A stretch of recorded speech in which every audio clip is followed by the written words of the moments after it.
Lucas capítulo de número 17, versículo 11 em diante.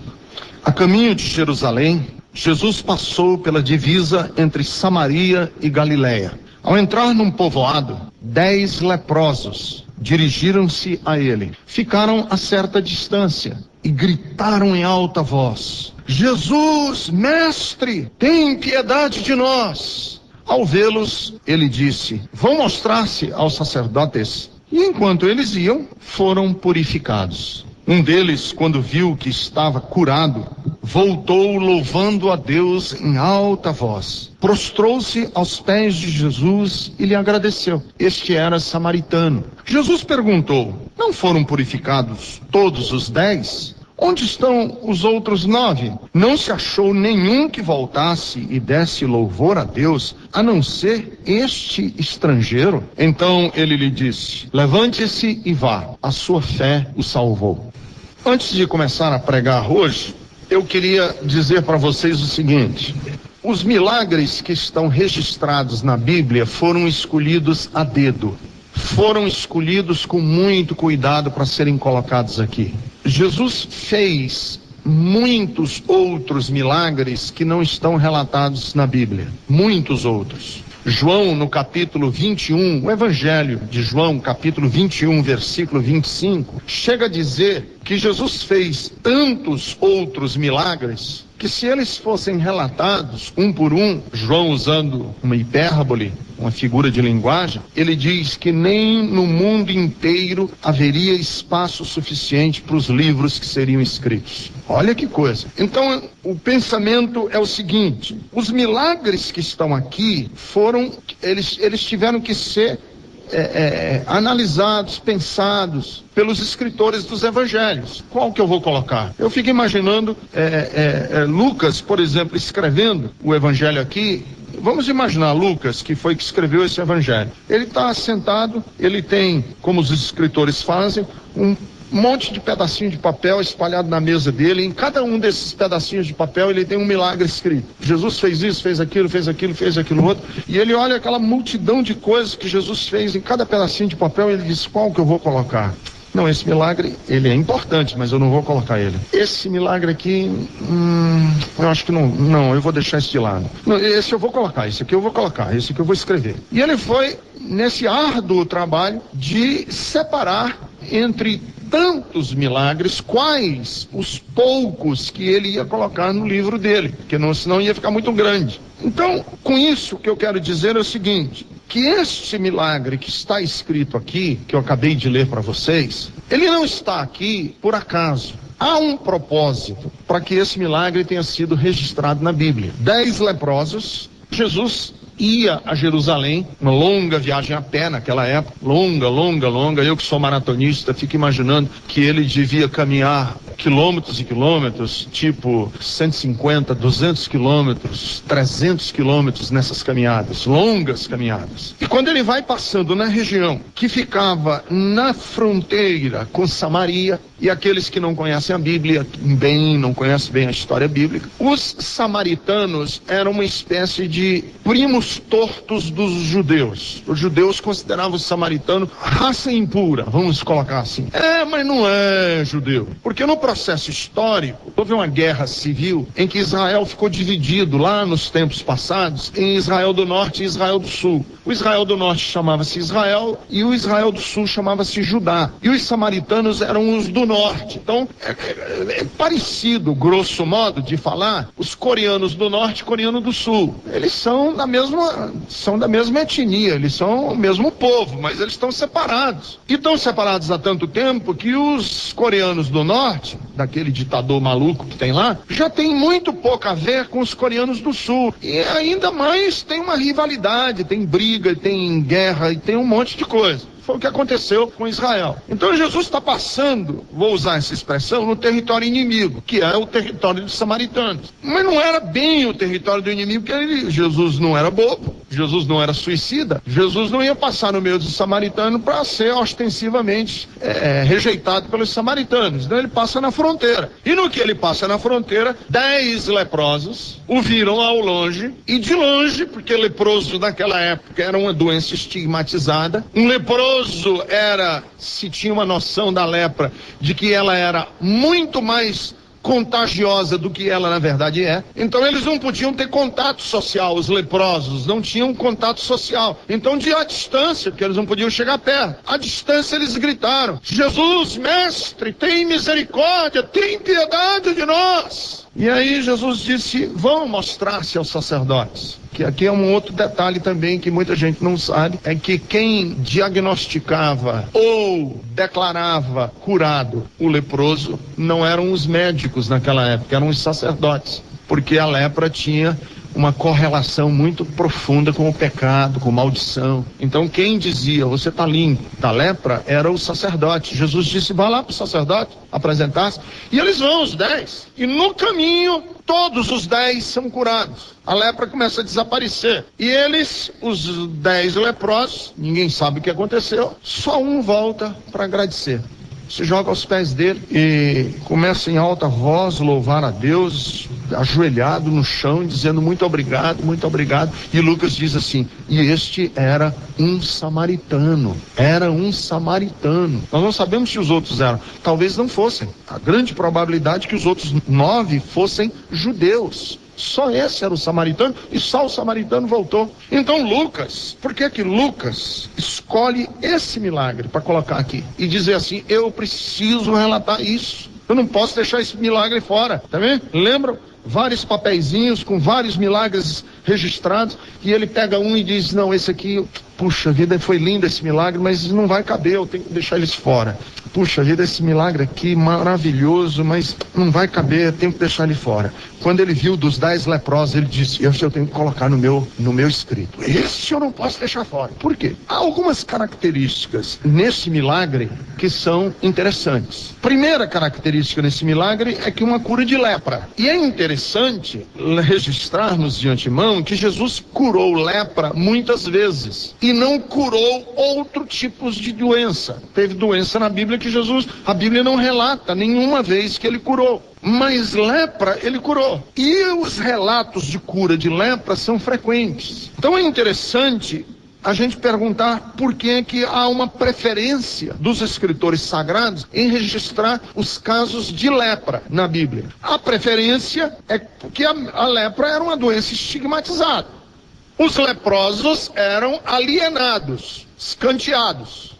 Então, há um significado em colocar as curas de lepra na Bíblia. Qual é o significado? Que as pessoas mais estigmatizadas de uma sociedade eram bem-vindas em Jesus. Os casos mais extremados de pessoas rejeitadas por uma sociedade eram acolhidas por Cristo, no caso a lepra. Então nós já podemos fazer logo uma primeira inferência aqui, é que nós criamos uma cristandade, um cristianismo em que nós lidamos basicamente com as pessoas nem tão ruins e nem tão boas. Nós temos pouquíssimos casos de pessoas que vivem situações extremas da sociedade brasileira. Por exemplo, pessoas absolutamente pobres e miseráveis, mendigos, nós não temos muitos, sujos. Nós temos um cristianismo que abraça e abriga pessoas que nem são, tanto nem tão pouco, nós estamos na média. Só que Lucas diz o seguinte: o ministério de Jesus foi com os extremados. Com quem que Jesus lidava no dia a dia? Com os endemoniados, com os mendigos, que no nascedouro, o cristianismo que hoje é associado à pompa, à burguesia, que é associado à prosperidade, que é associado à riqueza,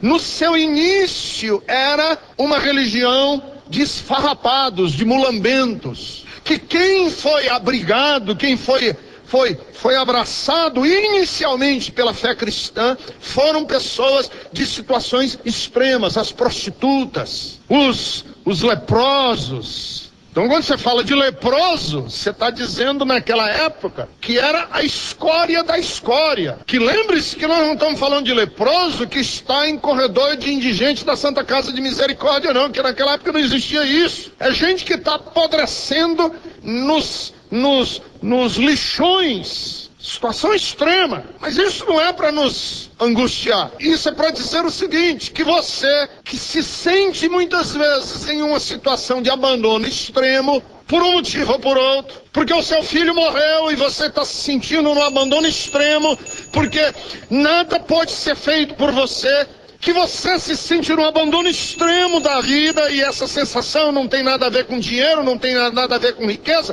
tem a ver com percepção da vida. A mensagem do Evangelho é que todas as pessoas que têm uma percepção da vida e num determinado instante se sentem absolutamente perdidas e abandonadas e esquecidas, esses estão sendo sim acolhidos por Deus. Segundo, de novo Jesus elege um personagem que é o Macunaíma da história. De novo nós temos um Macunaíma aqui. Quem é o Macunaíma? O Macunaíma da história é um samaritano. E quantas vezes na Bíblia Jesus elege os samaritanos como heróis? Isso era um tapa na cara do judeu. Isso era um tapa na cara da religiosidade. Quem é o herói da história? É o inimigo. Quem é o herói da história? É aquele que a gente olha enviesado para ele. É o samaritano. Jesus disse, quem voltou? Ah, foi um samaritano?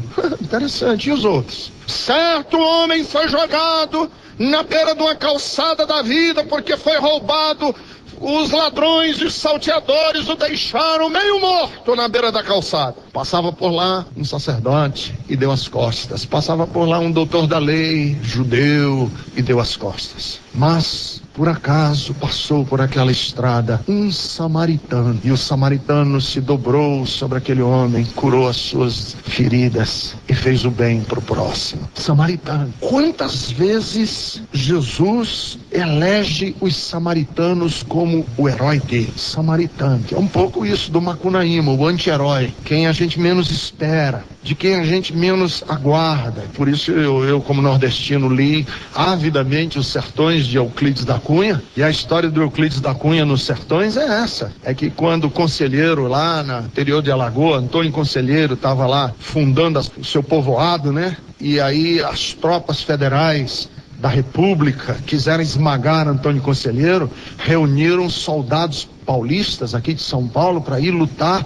contra as tropas de Antônio Conselheiro, jagunços do interior do Nordeste. E aí saíram os rapazes daqui, tudo forte, bem equipado de fuzis e de metralhadoras, e quando foram enfrentar os jagunços de Antônio Conselheiro, eram uns nordestinos magrinhos, pirralhinhos, seco, mas eram ruins que só eles mesmos. E aí as tropas de Antônio, as tropas federais perderam sucessivas vezes as batalhas com os jagunços nordestinos. Por quê? Porque eles nunca imaginaram que aqueles homens magrinhos, fraquinhos, com rosto cadavérico e os ossos saindo da face, fossem guerreiros destemidos como eles eram. Esse é o problema dos Estados Unidos lá no Iraque. Os americanos não conseguem conceber na cabeça deles que com todo o aparato que eles têm bélico de trilhões e trilhões de dólares gastos com indústria bélica, chega lá em Bagdá, que é um favelão,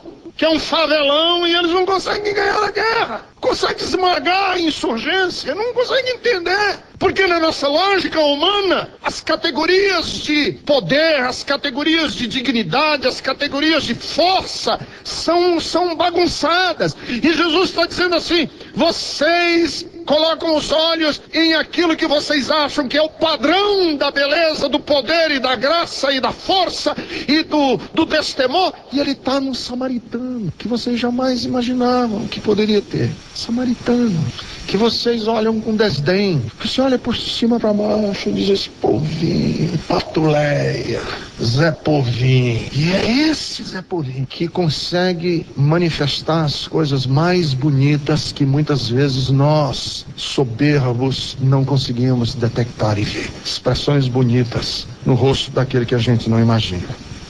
Então ele elege o samaritano como um herói. E há um outro elemento nesse milagre aqui que me chama muita atenção, que é uma frase que Jesus diz, muito interessante essa frase. Ele despede de novo um convertido dele com uma frase, que é muitas vezes repetida na Bíblia, essa frase, de Jesus. Qual é a frase? Vai embora, a tua fé te salvou. Essa frase foi repetida várias vezes, com diferentes personagens com os quais Jesus teve contato. Vai embora. Lembra da mulher apanhada no próprio ato de adultério, que os religiosos queriam apedrejar? E Jesus começou a escrever na terra, e eles foram embora. Jesus olhou para a mulher que tinha sido apanhada em adultério e disse: mulher, onde estão os teus acusadores? Ninguém te acusa? Nem eu tampouco. Vai em paz e não peques mais. Vai. Ou aquela mulher do fluxo de sangue que tocou na orla do vestido de Jesus, lembra? Jesus disse: mulher, vai embora, a tua fé te salvou.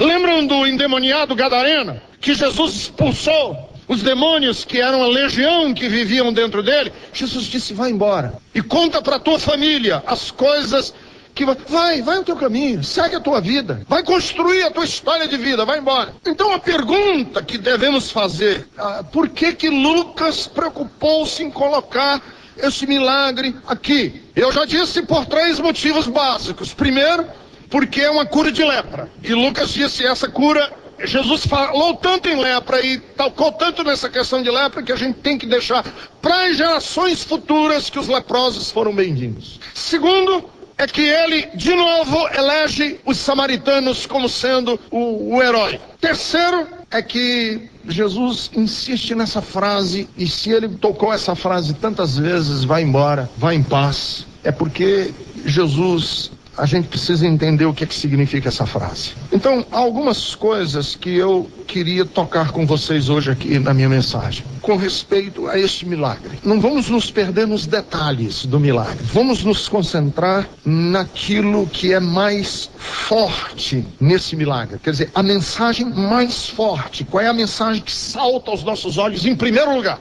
quando você lê sobre esse milagre? Primeira coisa que chama a atenção de você, quando a gente lê esse milagre, é que fé bíblica também pode ser traduzida como gratidão. Ser grato é ter fé. Isso não é intrigante? Porque vejam comigo, meu raciocínio. 10 leprosos foram curados de lepra, correto? Para esses 10 leprosos serem curados de lepra, quantos dos leprosos curados de lepra exerceram fé?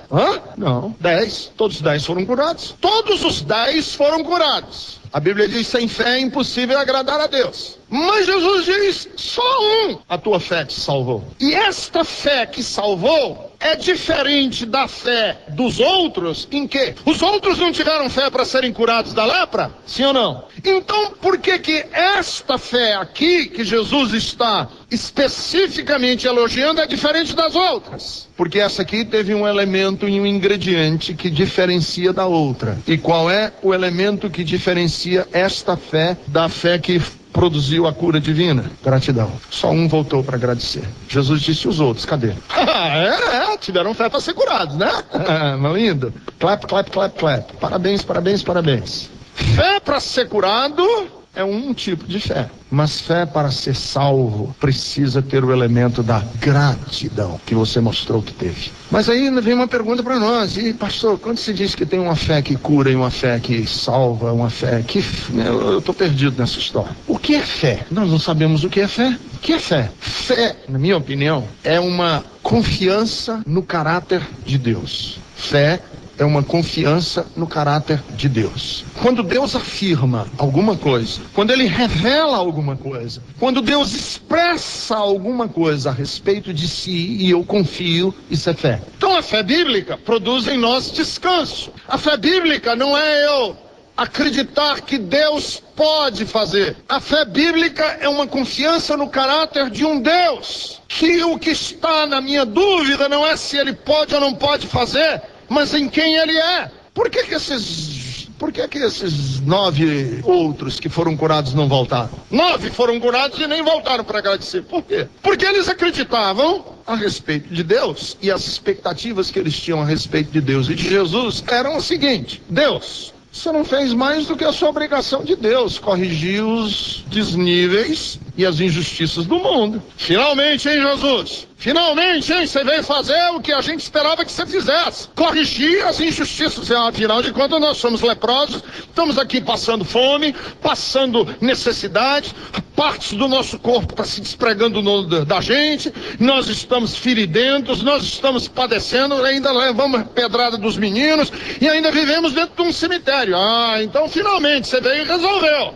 E vocês não vão lá agradecer coisa nenhuma, ele só fez a obrigação dele. Para que ele veio ser Jesus? Eu não pedi para ele vir ser Jesus. Ei, Deus, eu não te pedi para você ser Deus, você se meteu nesse negócio de querer ser Deus, agora resolva. E aí, quando você fizer, não fez mais do que a sua obrigação. Você, afinal de contas, é Deus e eu sou gente. E na minha relação com a divindade é o seguinte, você faz o que você deve, eu cumpro a minha parte aqui e estamos quites. Porque o que eu espero de Deus é o quê? Que Deus cumpra com as responsabilidades dele. Que é, na verdade, o parâmetro da nossa relação com Deus hoje. É como Deus funciona. Deus funciona bem? Deus fez mais do que sua obrigação. Afinal de contas, você é Deus, onipotente, poderoso. Faz tudo. Me viu nessa desgraça e me tirou da desgraça, você só fez sua obrigação de ser Deus, cara. Essa é a atitude das pessoas. E por isso, por que eu vou agradecer? Agradecer pelo quê? Eu vou agradecer pelo quê? Você não fez nada do que a sua obrigação máxima e divina.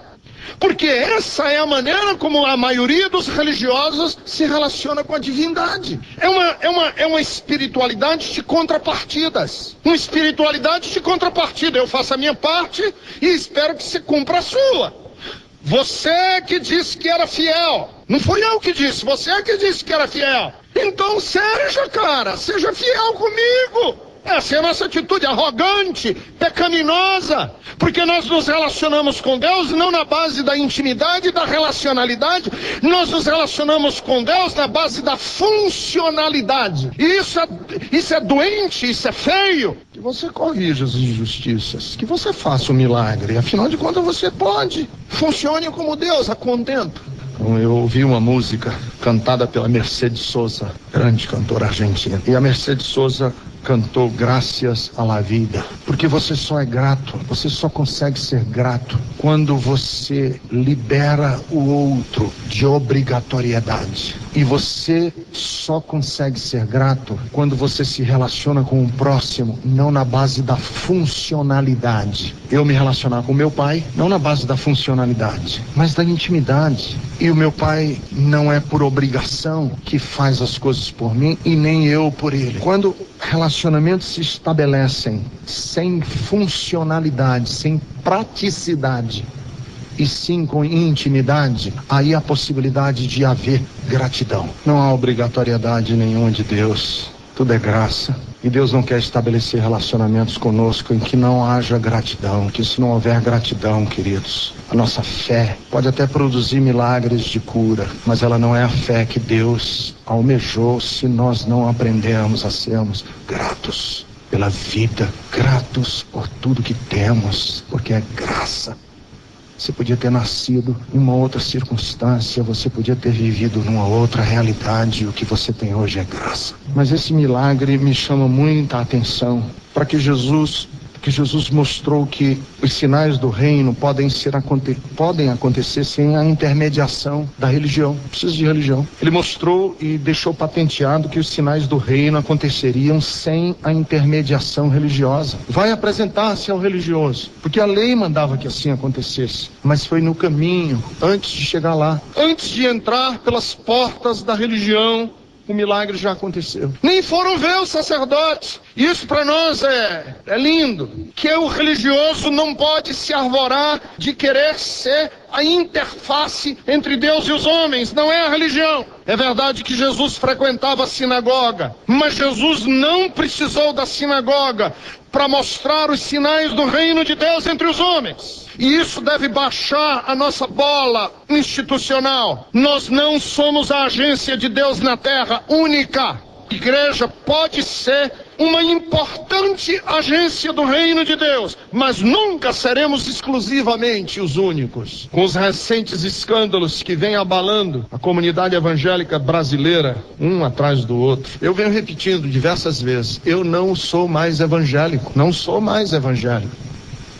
E uma pessoa me escreveu essa semana um e-mail, e aí o e-mail dele é assim, ó, bem curtinho, ele dizia assim: Pastor Ricardo, então me explique como é que você vai conseguir seguir o evangelho se o senhor não for mais evangélico? E eu respondi para ele assim: exatamente para poder seguir o evangelho é que eu estou precisando me afastar dos evangélicos. Querido, sabe por que eu estou dizendo isso? Para dizer para você o seguinte: tem muita gente que chega para mim e fala: pastor, impõe as mãos na minha cabeça para o senhor, ora por mim. Por quê, meu? Porque a sua oração é mais poderosa com Deus. Você acredita mesmo nisso? Você acredita mesmo nisso, que minha oração é mais poderosa com Deus? Você acredita mesmo que eu, homem de Deus, tenho um sopro tão poderoso que eu derrubo uma igreja inteira se eu soprar em cima de vocês? Você acredita mesmo nisso? Acredito, pastor. Pois se você acredita, você não conheceu ainda o evangelho. Porque no evangelho a instituição religiosa é importante, mas ela não é imprescindível para a concretização do reino. O milagre não acontece por causa da intermediação do sacerdote. O milagre acontece na ordem de Jesus. E a ordem de Jesus não precisa necessariamente passar pela instituição religiosa. Estou pregando até contra mim mesmo, contra a igreja. Você não precisa da igreja. Você não precisa da intermediação da igreja católica. Você não precisa do aval do Papa, ou do Ricardo Gondim, ou do apóstolo fulano. Esse é o espírito do evangelho. É que Jesus ia assim, Jesus frequentava a sinagoga, dava oferta dele, ia no sábado, que ele era judeu, todo sábado ele estava lá na sinagoga. Mas o reino de Deus, para se concretizar, não precisou da sinagoga. Por que eu estou dizendo isso? Porque eu conheço muita gente que diz: minha fé está tão fraca, pastor, o que é? A minha igreja é uma igreja muito ruim. Ou eu não estou conseguindo louvar. O louvor dessa igreja, pastor, eu não estou conseguindo louvar. Peraí, amigo. Adorar e louvar a Deus não é uma coisa que a gente bombeia do louvor da Bethesda para você poder louvar a Deus. Isso é algo que tem que acontecer na sua vida individualmente. São 10 leprosos caminhando por uma estrada e neles se concretiza uma dimensão do reino. E não tem nada a ver com a igreja, porque eles nem chegaram lá. Eles nem se apresentaram ao sacerdote. É no caminho que a coisa vai acontecer. Terceiro lugar, acontece esse milagre para ficar patenteado que a sensibilidade humana, semelhante à gratidão, tem valor espiritual. Sermos gratos é igual a ter fé. Então, veja, quando a gente demonstra certas e determinadas coisas na Bíblia que a gente nem considera como sinal de fé, Jesus dizia assim: isto é fé. No caso desse rapaz aqui, que veio, foi gratidão. Mas há outras dimensões de fé que são consideradas suficientes para salvar uma vida. Por exemplo, a mulher do fluxo de sangue, que tinha uma hemorragia ginecológica e ela perdia sangue, e isso na tradição e nas leis cerimoniais judaicas a tornavam a mulher também excluída da sociedade, porque ela era considerada religiosamente impura por causa da sua menstruação. Esta mulher, quando ouviu falar que Jesus estava ali naquela redondeza, ela disse: se eu tocar na orla do vestido desse homem, eu serei curada. Ora, uma mulher que faz essa declaração, nesta hora que ela disse isso, ela já está com fé. Muita fé. Porque fazer uma declaração dessa é preciso muita fé. Se eu tocar na orla do vestido dele, eu serei curada. Mas na hora em que ela falou isso, ela foi curada? Não. Para ela ser curada, ela precisou sair de casa, ela precisou enfrentar uma multidão, ela precisou ir até onde Jesus estava.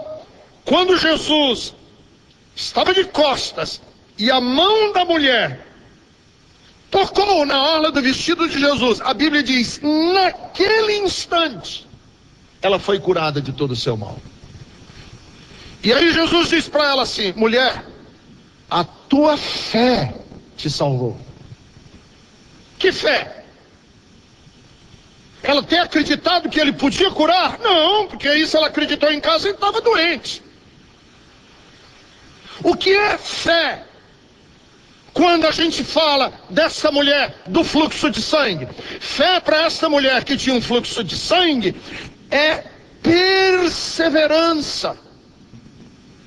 É um compromisso de levar adiante aquilo que eu compreendo. Isso é fé.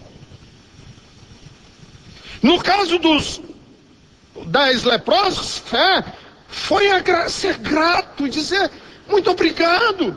Isso é fé. No caso da mulher do fluxo de sangue, foi traduzir aquilo que ela compreendeu e disse e afirmou num gesto. Mas Tiago diz que fé é quando nós agimos e fazemos alguma coisa. Tiago diz: mostra-me a tua fé sem obras, que eu te mostro a minha com obras. Fé não é simplesmente dizer, não, eu aceito, não, isso para mim é verdade, pastor, maravilha, maravilha, ótimo. Tiago diz: isso não é fé. Fé é quando isso que eu digo me leva a agir, me leva a fazer alguma coisa. Fazer o quê? Cuidar do órfão e da viúva nas suas necessidades. Isto é fé. Então nós temos uma dimensão de fé hoje nas igrejas evangélicas que é muito esotérica. É você sentir um calor. Como foi que você se converteu? Não, eu estava lá no culto, e aí o pastor estava pregando, e aí queimou um negócio aqui dentro de mim, e eu agora sou crente. Eu acho que as palavras podem produzir esse calor, mas isso não é fé. Fé é quando isso se transforma em gratidão, em perseverança. A Bíblia diz assim: é na perseverança que vocês vão salvar a alma de vocês. Isso é fé. Fé é quando algo me acontece e eu me comprometo, e esse compromisso gera uma ação. Eu estava nu e tu foste me dar, foste me vestir. Eu estava com fome, tu foste me dar de comer. Eu estava com sede e tu me deste de beber. Eu estava preso e tu foste me visitar. Mas, Senhor, quando que isso aconteceu? Quando você estava fazendo a um desses pequeninos, a mim você estava fazendo.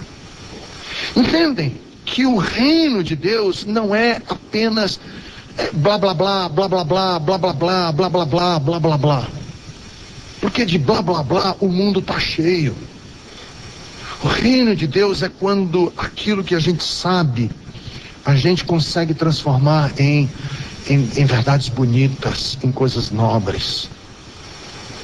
E já que hoje eu estou apostando em poesia, tem uma poetisa mineira chamada Adélia Prado, que eu acho ela muito preciosa. Ela tem um texto lindíssimo sobre os jeitos diferentes de amar.